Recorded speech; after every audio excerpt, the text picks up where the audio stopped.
അസ്സലാമലൈക്കും. Hello friends, welcome back to Shaji's recipes. ഇന്ന് ഞാൻ ഇവിടെ ഉണ്ടാക്കാൻ പോകുന്നത് ഒരു കിടിലൻ സ്നാക്കാണ്. 3 ചേരുവ വെച്ചാണ് ഉണ്ടാക്കുന്നതെന്ന് എല്ലാവരും പറഞ്ഞിട്ടുണ്ട് യൂട്യൂബിൽ. പക്ഷേ ആരും ഇതിൻ്റെ പേര് വെളിപ്പെടുത്തിയിട്ടില്ല. എന്നാൽ ഇതിൻ്റെ പേര് ഖൽബൂരി എന്നാണ്. ഞങ്ങളിത് പണ്ട് മുതലേ കഴിച്ചു വരുന്ന ഒന്നാണ്. ഇതിൻ്റെ ഇൻഗ്രീഡിയൻസ് കുറച്ച് മാത്രമേ ഉള്ളൂ. നമ്മൾക്കിത് എങ്ങനെയാണെന്ന് കണ്ടു നോക്കിയിട്ട് വരാം. ഞാനിവിടെ എടുത്തു വെച്ചിട്ടുള്ളത് 1.5 കപ്പ് മൈദ മാവാണ്. ഇതിനു വേണ്ടി ഒരു 1/4 കപ്പ് ഡാൽഡയും കൂടെയാണ് ആവശ്യം. പലരും ഇതിനു വേണ്ടി ഓയിൽ ചേർക്കാറുണ്ട്. പക്ഷേ ഞങ്ങൾ പണ്ട് മുതലേ ഡാൽഡയാണ് ഉപയോഗിക്കാറ്. ഇത് ഓയിൽ ചേർത്ത് ഞാൻ ഉണ്ടാക്കി നോക്കി. പക്ഷേ ഈ ഡാൽഡയുടെ അത്ര ടേസ്റ്റ് വരുന്നില്ല. അതുകൊണ്ട് ഡാൽഡ തന്നെ ചേർക്കാൻ നോക്കണം. പിന്നെ 1/4 ടീസ്പൂൺ ഉപ്പ് കൂടി ചേർക്കാം. എന്നിട്ട് നമുക്ക് ഇത് ഡാൽഡ കുറേശ്ശെയായി ഇതിലൊഴിച്ച് നമുക്ക് മിക്സ് ചെയ്ത് കൊടുക്കണം. ആദ്യം കുറേശ്ശെ ഒഴിക്കണം, പിന്നെ ബാക്കിയുള്ളതും കൂടെ ഒഴിച്ച് വേണം മിക്സ് ചെയ്യാൻ. നല്ലതുപോലെ മിക്സ് ചെയ്താലേ ഇതിൻ്റെ മാവിൻ്റെ ബാറ്റർ നന്നായി വരത്തുള്ളൂ. അപ്പോൾ നമുക്കിത് മിക്സ് ചെയ്ത് കൊടുക്കാം.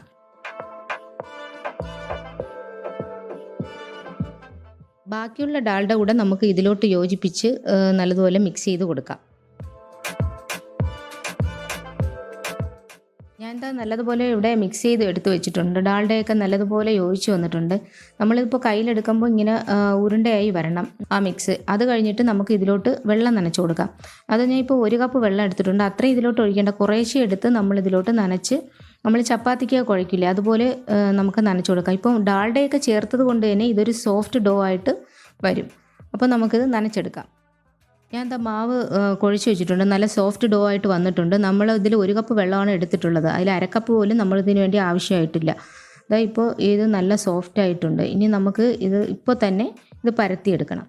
ഞാൻ ഈ ഡോ 2 പാർട്ടാക്കി മാറ്റുന്നുണ്ട്. പരത്താൻ എളുപ്പത്തിന് വേണ്ടിയാണ് 2 പാർട്ടാക്കി മാറ്റുന്നത്.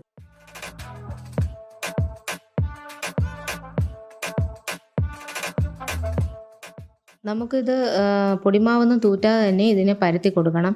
നമ്മളിപ്പോൾ ഡാൽഡയൊക്കെ ചേർത്തതുകൊണ്ട് ഇതിന് പൊടിമാവിൻ്റെ ഒന്നും ആവശ്യമില്ല. പക്ഷേ ഇത് നമ്മൾ കൈകൊണ്ട് നല്ല പ്രസ് ചെയ്ത് പരത്തേണ്ട ആവശ്യമില്ല. പതുക്കെ നമുക്ക് പരത്തി കൊടുക്കണം. അധികം നൈസായി പോകാനും പാടില്ല. മാവ് ഇച്ചിരി കട്ടി ഉണ്ടാവണം.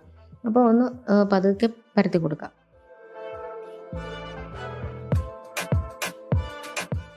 ഞാൻ പരത്തി എടുത്തിട്ടുണ്ട്. നമുക്ക് ഈ സൈഡ് മുഴുവനും ഒന്ന് ലെവൽ ചെയ്ത് കട്ട് ചെയ്തെടുക്കാം. ആദ്യം ഈ സൈഡിലുള്ളതെല്ലാം മുറിച്ച് മാറ്റാം. എന്നിട്ട് ഇത് കളയൊന്നും വേണ്ട കേട്ടോ.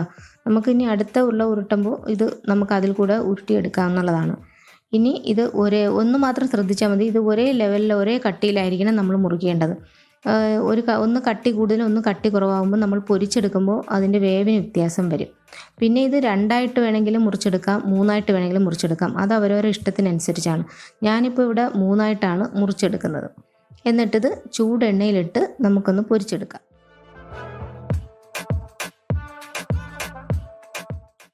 എണ്ണ ചൂടായി കിടപ്പുണ്ട്. ഈ കനത്തിലാണ് നമ്മളിത് കട്ട് ചെയ്തെടുത്തിട്ടുള്ളത്.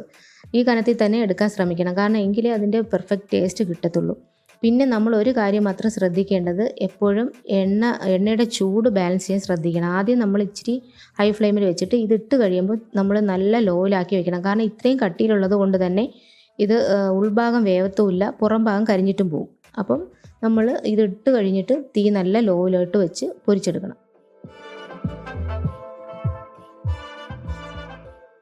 ഇതിപ്പോൾ മൂത്ത് വന്നിട്ടുണ്ട്. നമുക്കിത് എണ്ണയിൽ നിന്ന് കോരി മാറ്റാം. ഒരു കാര്യം ശ്രദ്ധിക്കേണ്ടത്, നമ്മൾ ഡാർക്ക് ബ്രൗൺ ആകുന്നത് വരെ എണ്ണയിലിട്ടേക്കരുത്. കാരണം ഇത് നമ്മൾ കോരി മാറ്റി വെച്ച് കഴിയുമ്പോൾ ഇത് കുറച്ചുകൂടി ബ്രൗണായി വരും. അപ്പോൾ ഇത് നമ്മൾ ലൈറ്റ് ബ്രൗൺ ആകുമ്പോൾ തന്നെ കോരി മാറ്റേണ്ടത് ശ്രദ്ധിക്കുക. പിന്നെ ഒരു കാര്യം കൂടി, നമ്മൾ ഇടുമ്പോൾ എണ്ണയുടെ തീ കൂട്ടി വയ്ക്കുക. പിന്നെ അത് കഴിഞ്ഞ് തീ ലോ ഫ്ലെയിമിലാക്കുക. പിന്നെ നമ്മൾ എടുക്കാൻ നേരവും കുറച്ചുകൂടി തീ കൂട്ടി വയ്ക്കുക. ഇത് മാത്രം ശ്രദ്ധിച്ചാൽ മതി. ഞാൻ ഇതെല്ലാം പൊരിച്ചെടുത്ത് വെച്ചിട്ടുണ്ട്. നമുക്ക് ഇനി ഇതൊരു പഞ്ചസാര പാനിയിലോട്ട് മാറ്റി കൊടുക്കണം. അപ്പോൾ പഞ്ചസാര പാനി റെഡിയാക്കി എടുക്കാം. അതിന് വേണ്ടിയിട്ട് ഞാൻ 1/2 കപ്പ് പഞ്ചസാരയാണ് എടുത്തിട്ടുള്ളത്. 1/2 കപ്പിന് നമുക്ക് 1/4 കപ്പ് വെള്ളം കൂടെ ഇതിലോട്ട് ഒഴിച്ചു കൊടുക്കാം. പിന്നെ കൂടുതൽ വെള്ളം ഒഴിക്കരുത്. കാരണം ഇത് പാനിയാക്കി റെഡിയാക്കി എടുക്കുമ്പോൾ നമ്മൾ കുറേ നേരം തീയിലിട്ട് ഇളക്കേണ്ടി വരും. അപ്പം നമുക്ക് കുറച്ച് വെള്ളം ഒഴിച്ച് പാനിയാക്കി എടുക്കാം.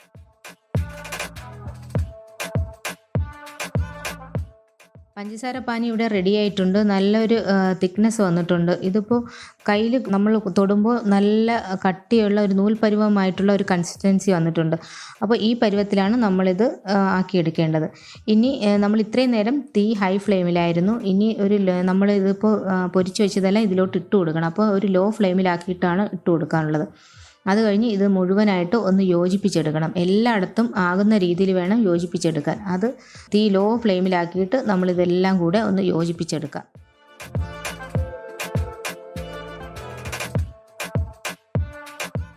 പഞ്ചസാര പാനിയൊക്കെ ഇതിൽ നല്ലതുപോലെ പിടിച്ചു വന്നിട്ടുണ്ട്. നമ്മൾ ഈ സമയത്ത് തീ ഓഫാക്കി കൊടുക്കണം കേട്ടോ. പിന്നെ ഇത് നല്ല തണുത്തതിന് ശേഷം മാത്രമേ നമ്മൾ ഒരു എയർ ടൈറ്റുള്ള കണ്ടെയ്നറിൽ സൂക്ഷിച്ച് വയ്ക്കാവൂ. ഇത് എത്ര നാൾ വേണോ കേടാകാതെ ഇരിക്കുന്ന ഒന്നാണ്.